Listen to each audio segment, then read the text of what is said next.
नमस्कार दोस्तों, स्वागत है आपका अपने यूट्यूब चैनल पर। आज हम देखते हैं कि कॉपी को मूल्यांकन कैसे किया जाता है और मॉडल आंसर कैसे लिखा जाता है। तो एक पहला सवाल आ गया हमारे पास, इसमें लगभग 6 क्वेश्चन होंगे और 3 होंगे 125 शब्दों वाले और 3 क्वेश्चन होंगे 2 शब्दों वाले। तो हम शुरुआत करते हैं पहले सवाल से। तो पहला सवाल है, राष्ट्रीय शिक्षा नीति की भूमिका का मूल्यांकन कीजिए 125 शब्दों में। इम्पोर्टेंट क्वेश्चन है। राष्ट्रीय शिक्षा नीति इस समय चर्चा में, इसलिए ये क्वेश्चन इम्पोर्टेंट है। तो इसमें जैसे मैंने लिखा है कि कस्तूरी रंगन की समिति की रिपोर्ट के आधार पर सतत विकास लक्ष्य क्रमांक 4 गुणवत्तापूर्ण वहनीय शिक्षा के उद्देश्य से राष्ट्रीय शिक्षा नीति 2020 लाई गई।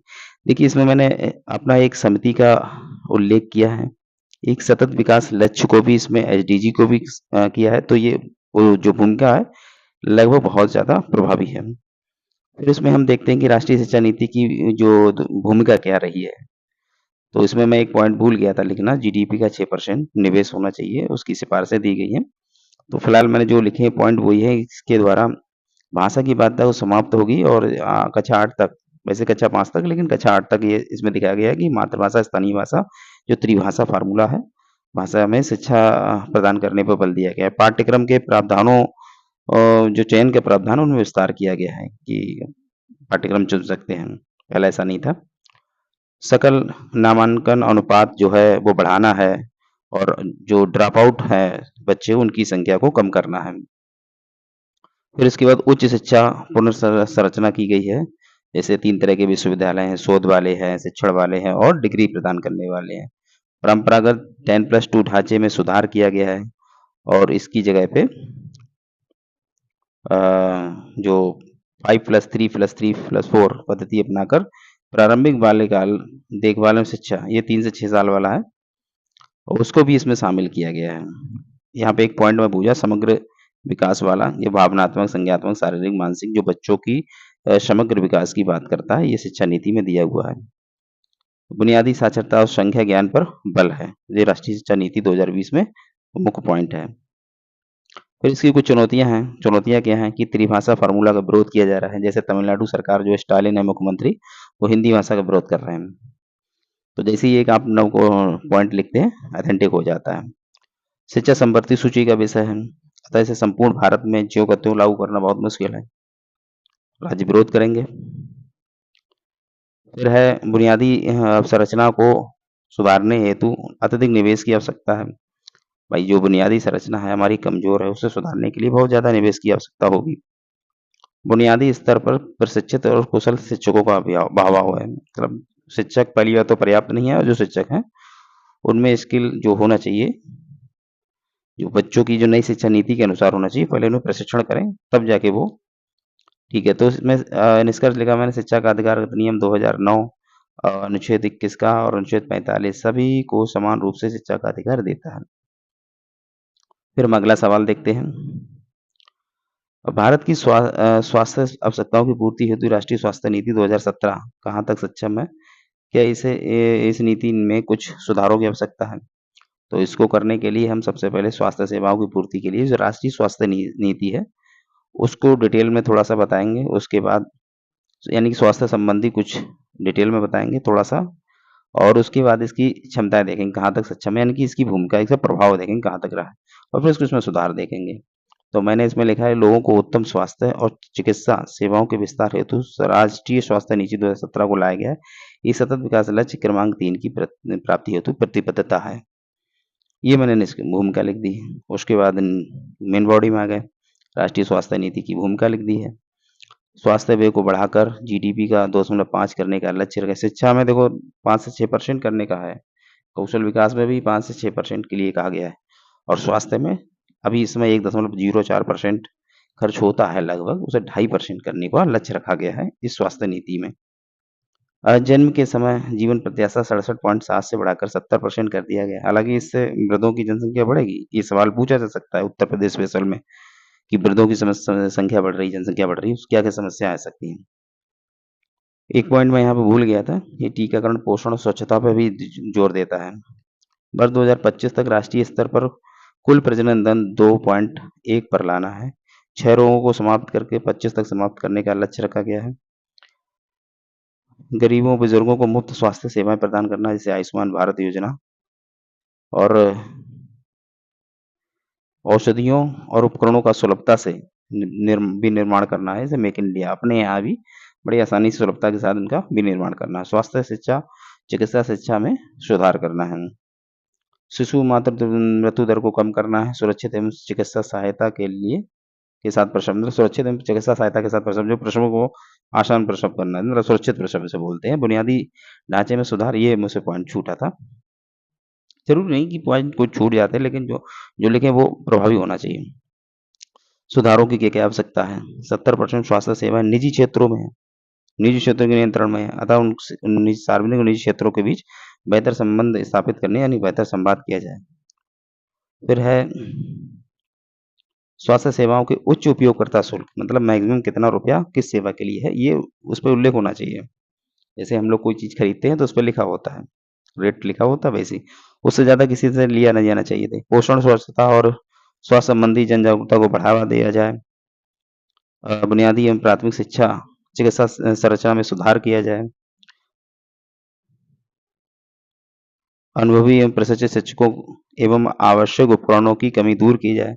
ये तो आपको पता है, प्रशिक्षकों की कमी है, प्रशिक्षित चिकित्सकों की कमी है।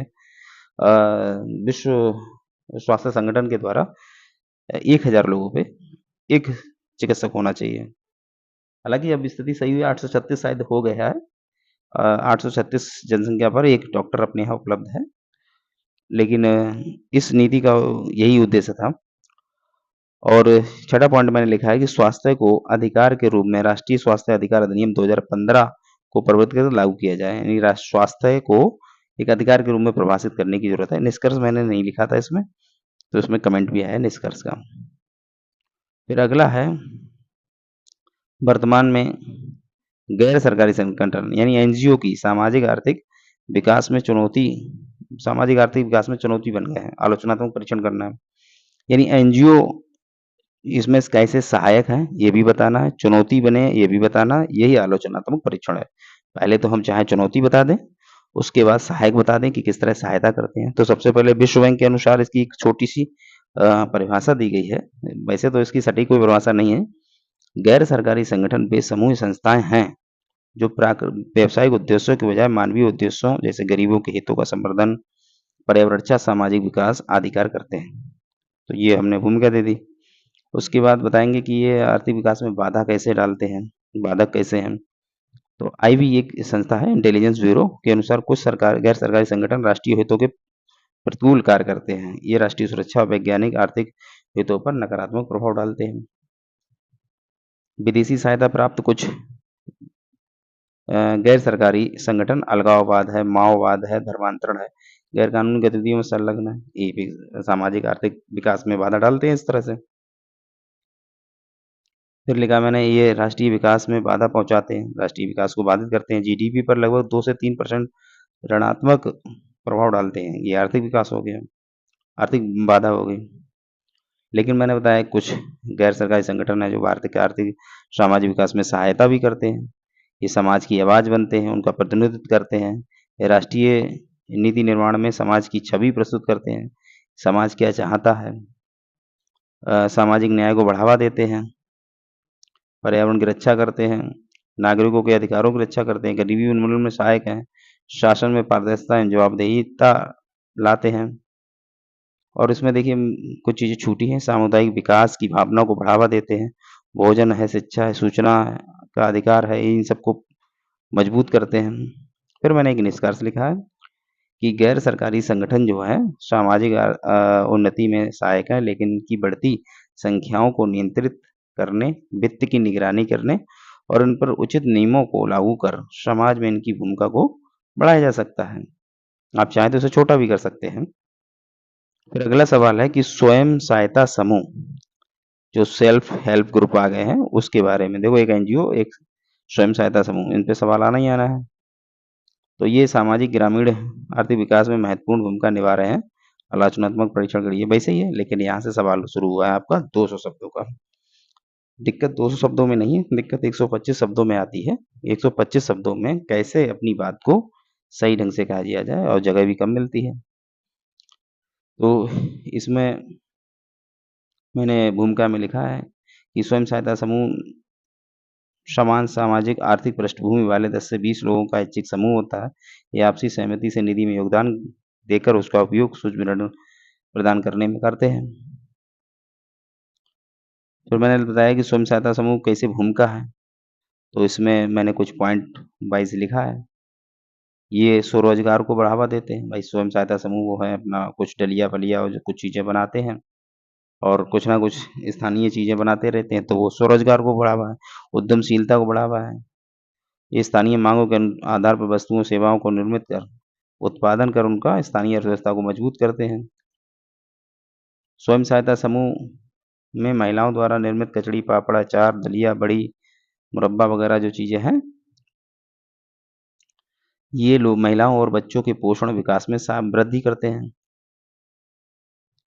और ये ग्रामीण क्षेत्रों से शहरी क्षेत्रों में जो पलायन हो रहे हैं, उनको रोकते हैं। भाई जब गाँव में ही रोज़गार मिल जाएगा तो पलायन क्यों करेगा? ये मूल्य वर्धित वस्तुओं का निर्माण कर महिलाओं की आर्थिक रूप से सशक्त करते हैं, आर्थिक स्थिति बढ़ाते हैं उनकी। इन सबके साथ स्वयं सहायता समूह कुछ समस्याएँ भी हैं, वो भी मैंने लिखी हैं, क्योंकि आलोचनात्मक परीक्षण करना है, तो जो सहायक है उसके बाद आलोचना भी करनी है, कमियाँ भी लिखनी है। ज्ञान और जागरूकता की कमी कारण उनके लक्ष्यों में बाधा है। भाई जो ज्ञान और लक्ष्य की जागरूकता कम है। समाज की पितृसत्तात्मक मानसिकता है, तो जो स्वयं सहायता समूह हैं, वो महिलाओं के हैं, तो महिलाओं के स्वयं सहायता समूह को हतोत्साहित करते हैं। फिर है इनके उत्पादों को बाज़ार तक सीमित पहुँच ही प्राप्त है। जो उत्पाद बनाते हैं वो आस-पास के लोकल बाज़ारों में बिकते हैं, अच्छे दाम नहीं मिलते हैं। मतलब जो बड़ी बाज़ार है वहाँ तक पहुँच ही नहीं पाते हैं, जहाँ अच्छा उनको उचित दाम मिल पाए। बैंकिंग वित्तीय सहायता में ये अत्यंत पिछड़े हैं।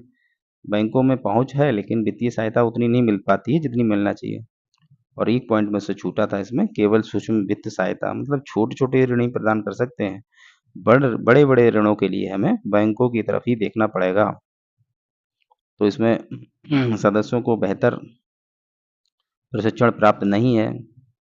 इनकी प्रबंधन कुशलता की कमी है इनमें कि कैसे मैनेजमेंट को सँभालेंगे अपनी समूह को, और जब समूह को सँभाल नहीं पाएँगे तो स्थिरता और सुरक्षा का खतरा मंडराता है कि कब समूह टूट जाए, कब बिखर जाए समूह।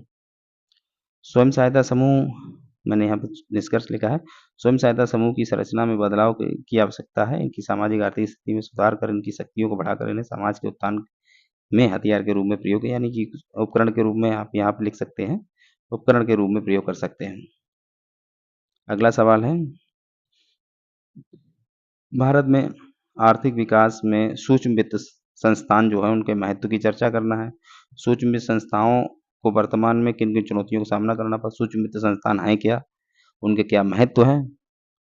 और उनकी क्या चुनौतियाँ हैं? इतने में आपका उत्तर 200 शब्दों में लिखना है। तो मैंने इसमें लिखा है कि सूक्ष्म वित्त संस्थान क्या है?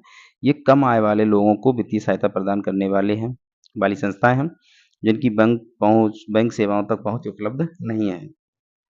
इनमें स्वयं सहायता समूह हैं, एनबीएफसी हैं, मतलब गैर बैंकिंग वित्तीय संस्थान शामिल होते हैं। अब इनका महत्व क्या है? ये सूक्ष्म ऋण के रूप में लोगों की वित्तीय सहायता करते हैं। स्वरोजगार, रोजगार सृजन की इकाइयों को स्थापित करने में सहायता करते हैं। गाँव में छोटी-छोटी इकाइयाँ स्थापित कर सकते हैं लोन लेके, इनसे ऋण लेके। ये व्यक्तियों की आजीविका में सुधार करते हैं। अगर व्यक्ति के हाथ में रोजगार मिलेगा तो आजीविका भी सुधरेगी। ये लोगों की वित्तीय स्थिति को मजबूत करते हैं, उन्हें गरीबी रेखा से बाहर निकालते हैं। ये भी सही है कि कुछ लोग ऐसे होते हैं उनका रोजगार अगर स्थापित हो जाए तो गरीबी रेखा से बाहर निकल आएँगे। ये महिलाओं के सशक्तिकरण में सहायक हैं, क्योंकि महिलाओं को छोटे-मोटे काम करने के लिए पैसा प्रदान कर देते हैं। ये उद्यमशीलता को प्रोत्साहन देते हैं। उसके बाद वर्तमान में सूक्ष्म वित्त संस्थानों की समस्याएँ क्या-क्या हैं? तो ये उच्च ब्याज दर है इनकी, मतलब हाई यील्ड बोल सकते हैं उसको, और मतलब ऋण महँगा पड़ता है। उधारकर्ताओं को आर्थिक तंगी का सामना करना पड़ता है। भाई जब लोन चुकता नहीं कर पाएँगे तो आर्थिक तंगी आएगी। ये केवल छोटे ऋण ही उपलब्ध कराने में सक्षम है। बड़े ऋण होती हैं बैंकों या अन्य स्रोतों पर आश्रित रहना पड़ता है। इनके गैर निष्पादित गैर निष्पादन संपत्तियों की संख्या में लगातार, यानी एनपीए, गैर नॉन परफॉर्मेंस जो एनपीए होता है ना, लोन एनपीए हो जाता है, उसकी संख्या बढ़ रही है। ये समाज के हाशिए पर रहने वाले लोगों को वित्तीय सहायता प्रदान करने में विफल हुए हैं। जिनको सहायता देना चाहिए उनको तो बात ही नहीं करते ये उनसे। इनके द्वारा बीमा ऋण अत्यंत महँगे दिए जाते हैं, जो लोगों की बहनीय क्षमता को प्रभावित करते हैं। एक बार अगर पहली बार तो ले नहीं पाते हैं, ले लिया तो फिर गए काम से। तो अगला मैंने इसकी भूमिका लिखी है, सूक्ष्म वित्त संस्थान ग्रामीण पिछड़े क्षेत्रों में आर्थिक संपन्नता को बढ़ावा देने में महत्वपूर्ण है, लेकिन इनके नियमों को जन साधारण के अनुकूल किए जाने की आवश्यकता है। मतलब इनके नियमों में ऐसा परिवर्तन किया जाए जो गाँव के लोगों के क्षेत्रीय लोगों के अनुकूल हो। अगला सवाल है इसमें,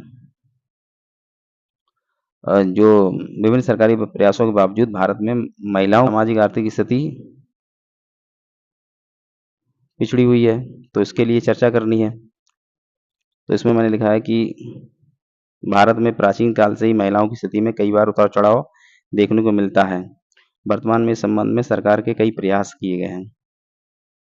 जैसे पहला है, महिलाओं की राजनीतिक स्थिति सुदृढ़ करने के लिए सरकार द्वारा पंचायती राज चुनाव में 33% का आरक्षण प्रावधान किया गया है। इसमें मैंने एक पॉइंट छूटा था, वो देख लेंगे आप। Startup India, stand up India ये प्रोग्राम है। उनकी आर्थिक सुदृढ़ता के लिए मुद्रा योजना है, सुकन्या समृद्धि योजना है, प्रधान जन धन और उज्ज्वला योजना वगैरह है। ये सब आप यहाँ पे दिखा सकते हैं। महिलाओं के कार्यस्थल पर शोषण के विरुद्ध कानून और 3 तलाक जैसे मुद्दों की कानूनी प्रावधान प्रदान किए गए हैं, जिससे उन्हें सामाजिक सुरक्षा प्रदान कराई गई है। ऑनलाइन शिकायत प्रणाली है उनकी, और महिला हेल्पलाइन है 1090, इनके द्वारा इनको अपराधों को कम किया गया है। इसमें कुछ योजना जैसे बेटी बचाओ बेटी पढ़ाओ है, मातृ मृत्यु दर को कम करना है, सुरक्षित प्रसव है, मैटरनिटी लीव को 6 माह तक बढ़ाया गया है। ये सारी चीज़ें लिख सकते हैं। स्वयं सहायता समूह जो ग्रामीण महिलाओं का सशक्तिकरण कर रहे हैं, ये भी है। और इन प्रयासों के बाद भी महिलाओं की स्थिति ठीक नहीं है, उसके भी कुछ तथ्य दे देंगे आप। जैसे संसद में जो निम्न सदन है लोकसभा में, महिलाओं के सांसदों की संख्या 12% प्रतिनिधित्व है, और राज्यसभा में भी हाल है कम है। महिला आरक्षण विधेयक को पास होने में जो बाधाएं आ रही हैं, वो भी महिलाओं के सशक्तिकरण में बाधा है। और महिलाओं के प्रति जो यौन हिंसा हो रही है, जो घरेलू हिंसा है, उनके मामलों में वृद्धि हो रही है। जैसे हाल ही में पश्चिम बंगाल के महिला डॉक्टर के रेप के बाद हत्या कर दी गई थी, उसका आप आवधिक श्रम बल के अनुसार कुल श्रम पर्याप्त भागीदार का मतलब आवधिक श्रम बल के अनुसार कुल श्रम में पर्याप्त भागीदारी का अभाव है, क्योंकि 37% ही शायद है इनका पार्टिसिपेट। मातृ मृत्यु दर जो आप लिख सकते हैं, मातृ मृत्यु दर जो है श्रीलंका और नेपाल जैसे देशों से भी हमारे यहाँ अधिक है। तो ये सब चीजें लिख के कुछ समाधान लिख देंगे आप कि महिला आरक्षण विधेयक को पास किया जाए, राष्ट्रीय महिला आयोग को निष्पक्ष एवं स्वतंत्र रूप से कार्य करने में सक्षम बनाया जाए, है ना। और इसके बाद लिख देंगे आप, महिला अधिकारों का संरक्षण किया जाए, महिला शिक्षा रोजगार आदि पर जागरूकता कार्यक्रम का संचालन किया जाए। और लास्ट में एक मैंने कोट दे दिया है कि भीमराव अम्बेडकर ने कहा है कि किसी देश की उन्नति वहाँ की महिलाओं की दशा पर निर्भर रहता, उधारी जाए। तो इस तरह से आप लिख सकते हैं।